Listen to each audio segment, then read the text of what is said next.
excuse me, I'll go back to North Carolina to my friend Mike McIntyre, who also understands this problem, and his district is caught in the red area also. So I would yield to him for whatever time he may consume. Well, thank you, Mr. Etheridge, and I want to thank my colleague Bob Etheridge for requesting this time tonight.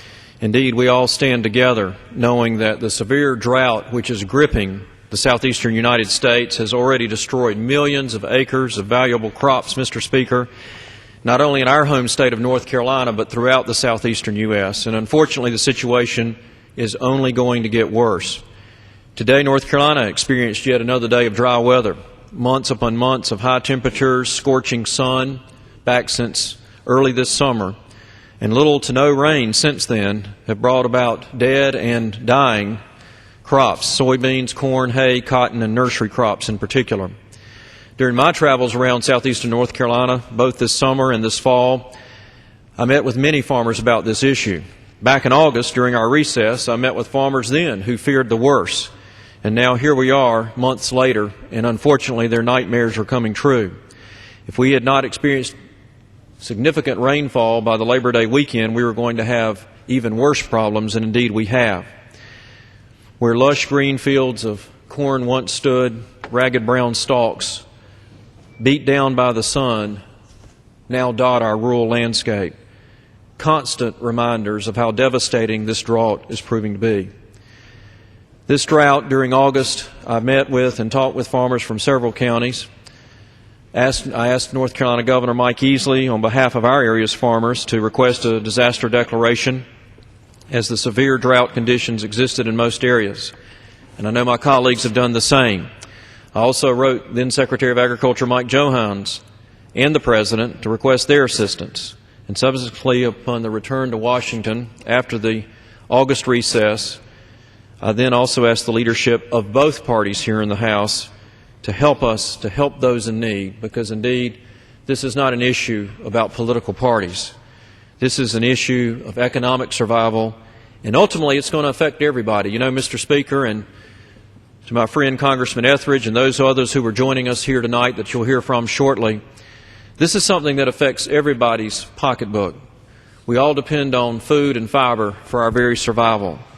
And this is an issue that is now going to affect all of us here in our neighborhoods back home, in our communities, indeed across our state of North Carolina, and throughout the Southeast and ultimately across this nation. According to USDA loss estimates, 85 of our state's 100 counties have reported excessive agricultural losses due to drought for at least one significant crop, and major losses have been reported already on corn, cotton, tobacco, soybeans, pastures, hay, and peanuts. And those numbers continue to rise, Mr. Speaker, as farmers harvest what's left of their crops. I also joined my friend Congressman Etheridge in signing the letter to the President as well when we returned from our recess. Now, for many families in our district, farming is their sole source of income, and any significant loss of yields is financially devastating. As we all have been hearing from our farmers, they may not even be able to make it until next year, and many may be forced to sell the land they have just to pay their bills. And even if North Carolina were to see some significant rainfall, most crops are already too far gone for it to make a big difference at this point. What these folks need now is disaster assistance to help them pay their bills, to make sure that they can remain on their farms and get ready to plant again in the spring.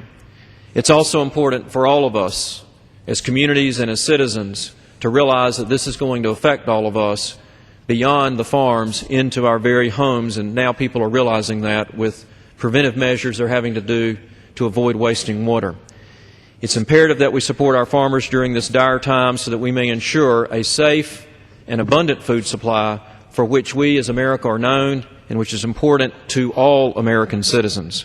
We need help, and we need it now. And let me just say that this drought reaches indeed beyond the farm to citizens throughout regions now across the country. Restrictions on watering lawns and washing cars have now turned into calls to even reduce shower times, and for public schools in some places now have started to switch to paper plates to conserve water.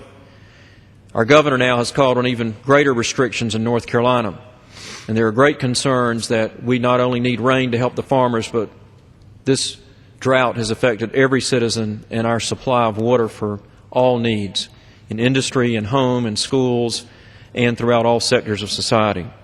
We must all begin to think about long-term strategies to conserve water and protect the vital water supplies of countless communities throughout not only North Carolina, but indeed the rest of the southeastern U.S. With meteorologists now calling for continued warm, dry weather, the urgency of addressing this worsening drought continues to rise, and the need for financial assistance is greater than ever. The time is now to act. I thank my colleague for helping us bring attention to this tonight in this time we have, and I know several colleagues from not only throughout North Carolina but across the South are going to be speaking tonight on the floor. We must act. We must stand in one voice. We must stand across party lines, and we must get the assistance that is needed now.